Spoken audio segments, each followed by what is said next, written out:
Hey there, welcome back to Indigo Springs Farm. I'm Chris, and in today's video we're going to talk a little bit about some basic chainsaw maintenance. Chainsaws are truly incredible tools, but just like any other equipment, they do need a little bit of preventative maintenance. So in today's video, we're going to go step by step on how I maintain my saw, and I hope to be able to teach you something that maybe you didn't know before. I've been doing this for quite a while, and so I've picked up quite a few tricks of the trade along the way. So whether you're an experienced professional or somebody that's just getting into running chainsaws, I hope to be able to provide some sort of valuable knowledge for you. Okay, so as you can see, I've got a few different tools here. I've got a steel scrunch, I've got a Starhead T27 scrunch, I've got a couple picks, I've got a filing kit, I've got a 2-in-1 file, and I've got a pair of needle nose pliers. I also do have a pair of work gloves whenever I get into sharpening the chain, so that way I don't cut my hands. Okay, so the first thing we're gonna do is take this plastic shroud off. Just use your scrunch, pop these screws off, and then it's good to go. One thing that I do want to do is make sure that my carburetor's on full choke, so that way once I take this air filter off, I'm not gonna get any debris down into that carburetor. So we'll take that off. Okay, so a few things to consider with your air filter. I typically do not use an air compressor to blow out my air filter, just because I don't want to damage those fibers. So what I'll do is I'll just take my scrunch and I'll give it a light tap. And generally speaking, that's pretty good. Now, it is a little bit dirty. I've been cutting some dead trees recently, so the sawdust has just been very dusty. So that's kind of why the filter is going to look like that. But the filter will still work fine. One thing that you can do to check your filter is look through your filter in the light. And if you can see light through that filter, then your filter's in pretty good shape. So that's good enough for what we're going to be doing today. As you can see, there was quite a bit of dust and debris down in that air filter. So the next thing I'm going to do is I'm going to take a microfiber cloth and I'm going to clean the seal around this port where the air filter fits on. So we're going to get all that dust and debris off of there. And then same thing on the inside of the air filter. We're just going to clean that little rubber seal, make sure that there's no debris on there, so that way we're getting a good seal on that. Next thing we're going to do is we're going to check our spark plug. So we'll take our scrunch tool, fit it down onto the spark plug. And your spark plug, you never want to tighten too tight. Usually just hand tight, and then a little extra push right after you get it hand tight is more than plenty. So this spark plug is in pretty good shape. It does have a little bit of carbon buildup, but overall that's going to be okay. So we're going to put that back in. The other thing that we're going to consider while we're cleaning out our saw and doing just some basic maintenance is we're going to look at all these air fins. We're going to, observe everything, make sure that everything's working as it should. So our throttle trigger is working. Our springs are all good. Our fuel line seems to be okay. So since we've got that all done, we'll put our air filter back on. So that's hand tight, and just a little extra after that, and that's more than fine. Make sure that you get that boot seated back on that spark plug, or the saw actually will not start. Okay, so we can go ahead and put our shroud back on. Actually, I am going to take my microfiber cloth, try and clean out some of this dust inside of the shroud. It's not totally necessary, but it's just kind of one of those things. Like I said, preventative maintenance. If we can take a few seconds and clean some debris out of the saw, then, hopefully that'll keep it running good for many, many years. All right, so we'll put this back on. All right, good to go. Okay, so the next thing we're going to do is we're going to take this sprocket cover off, and your bar nuts really shouldn't be super duper tight. Again, just about like your spark plug, hand tight with a little, 1/8 of a turn or 1/4 turn after is usually more than plenty. Now today, this saw is the Stihl MS261C. So this is one of Stihl's Pro Series saws. So one of the great things about this saw is the bar nuts actually are mounted to the sprocket cover, so you don't have to worry about losing them. As you can see though, this saw is very dirty. I've been cutting some dead trees with this saw, so it's just gotten really gunked up. So what we're going to do is we're going to take this apart, we're going to get all of this stuff cleaned out, and then we'll put it all back together, and I'll go through all those steps with you.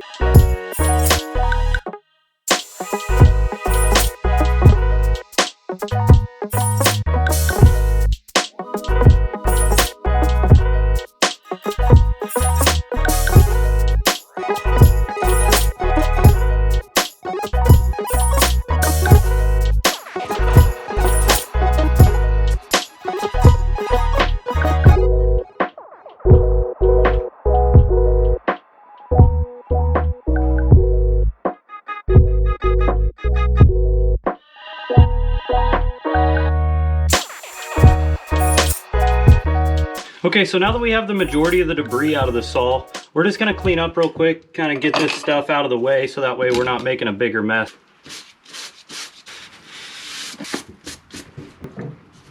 Okay, so you might have seen in that time lapse that we've got a couple chain guides here. So we're just gonna kind of clean those off. Again, and all this stuff, you really don't have to get this stuff perfectly clean. You really just wanna get it, you know, pretty clean. And those chain guides just fit back in your clutch cover, just like so. And sometimes those chain guides will get grooves and chunks cut out of them. If you go to your local steel dealer or wherever you buy your chainsaw, you can get new chain guides. Those are replaceable. The other thing we want to do is make sure that we get our chip deflector cleaned off. All right, that'll do. Put that back together. Then the next thing we're going to do is clean out our bar. So we're going to remove our chain. We'll set that off to the side for now. And I will provide a link in the description. So this is a steel field file kit, and it comes with a few different things in here. I've got this one customized a little bit because I do some different stuff with different size chains. But what we're looking for here is a depth gauge. So this gauges the amount of metal or material that is on your rakers. And I'll show you guys how to use that here in a little bit. But this end works very great for getting this bar cleaned out. So we're just going to slide that down there. You can see there's a little bit of gunk in there. I'll just take my microfiber towel and we'll kind of clean this guy up a little. All right, so one thing that you want to try to focus on whenever you're cleaning out your bar is make sure that you get these holes cleaned out. So that's where your tension pin for your chain tensioner sits into your bar. And then the other thing is these holes here on both sides. So steel bars and a lot of chainsaw bars are built to be used both ways. So they're mirrored on both sides. So that way you can get equal use out of each side of your bar so you're not wearing it out. The next thing we're gonna look for is we're gonna feel and see if there's any burrs on the top of this bar where the chain slides against the rail. This one's not too bad, but I'll go ahead and show you guys how to fix that. So you just take a flat file and just kind of clean those burrs off. You don't want to take a lot of material off. You just want to get that edge cleaned up. Okay, so the next thing we're going to do is we're going to take this E-clip, this washer, the sprocket gear, the clutch drum, and the worm gear. We're going to basically go down to the oil pump. So we're going to take this guy off. These E-clips are kind of a pain, so be careful. I typically just use my scrunch and get in there like so. So we'll set that off to the side. That's what your E-clip looks like. Then this washer comes off. Sprocket gear, clutch drum. There's our needle bearing. And then this is actually the centrifugal clutch that drives your chain. So whenever this clutch comes up to full speed, these springs allow that clutch to expand and they catch the inside of this clutch drum. And then that is what your sprocket gear fits into that clutch drum, your chain fits into that sprocket gear, and that's actually what's driving your chain. So I don't think we'll take the clutch off today. Everything seems to be in decent shape, but I will take some of this plastic housing off just to make sure that everything is doing good. So I'll show you guys one thing to be mindful of whenever you're checking these saws. And we're also going to take this oiler plate off. Take this off, set that off to the side. And so what we're looking at is we're making sure that there's no debris down in our oil reservoir, and we're making sure that we don't have any debris stuck in our chain tensioner. Everything here looks to be good. So if you guys remember, I talked about getting those holes cleaned out on your bar. So whenever your bar is on your saw, those holes line up, and that's actually how your bar oil feeds into your bar. So you can see it on this side, and then on that side it's facing down, and that's what allows your oil to get into your bar to keep your chain cool. So we'll get a little bit of this gunk cleaned out of here, but we're not going to get too crazy with it. So one of the important things about getting all this oil and debris cleaned up out of this saw is this oil and sawdust will actually insulate heat and can cause your saw to overheat, and then it'll just, you know, put more wear and tear on your saw than what is necessary. So it's important, you know, I don't do this every time I run my saw, but you know, as you guys could see, I had ran this saw quite a bit and it was pretty dirty. So this is where I want to get in here and get stuff cleaned out and make sure that, you know, it's good to go for the next time I need to use it. All right, so the next thing we're going to do is we've got those screws out for this chain brake cover. So we're going to carefully get that taken apart. And as you can see, it's not terrible, but there is a little bit of stuff in there. So we'll go ahead and get that stuff cleaned out as well. So as you can see, there is quite a bit of gunk down in here, so I'm just going to work on getting that out. Okay, now that we've got that groove cleaned out there, it'll make this a lot easier to get put back together. All right, so see, that just kind of fits back down in there like that. So now we'll take our screw and we will put it back in the bottom of the power head to hold that chain brake mechanism in there. Hand tight, little extra oomph at the end. Okay, so I don't know what I've done with my white lithium grease, but typically what I'll do is I will use white lithium grease and put a little bit of grease on this needle bearing. But since I don't have any white lithium grease, we'll just use a little bit of bar oil just to keep that lubricated. So that goes on there like that.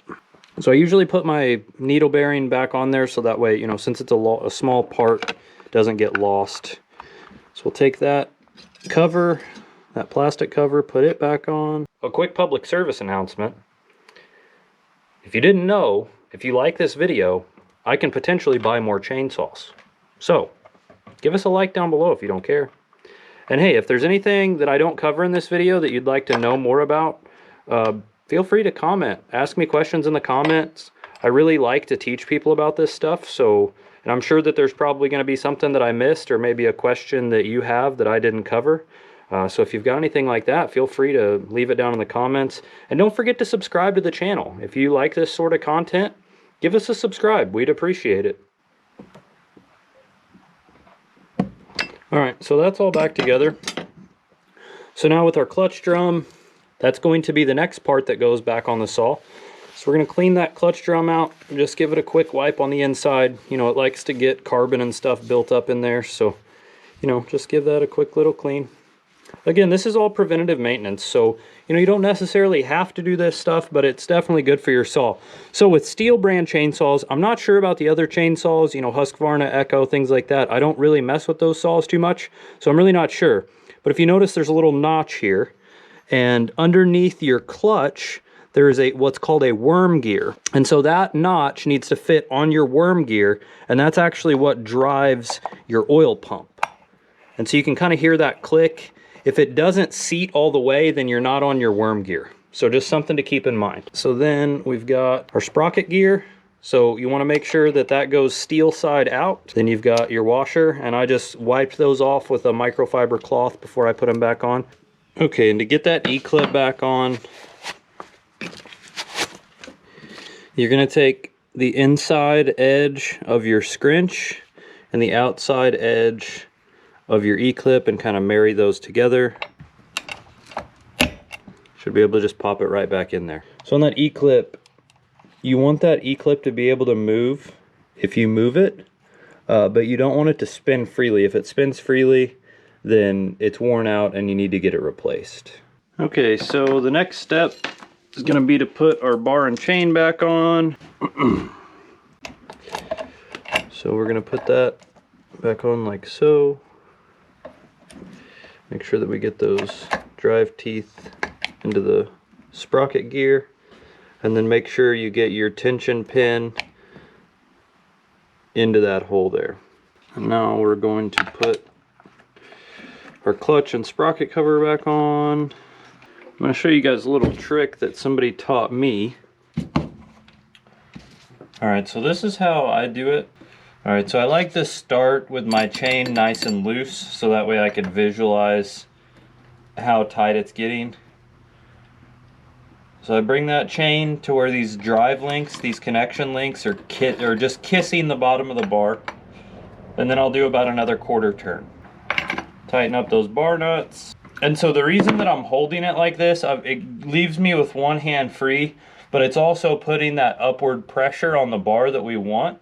So if you notice, this bar's got just a slight upward angle to it. So you don't actually want the bar to be perfectly level with the power head. You want it to have that slight upward angle.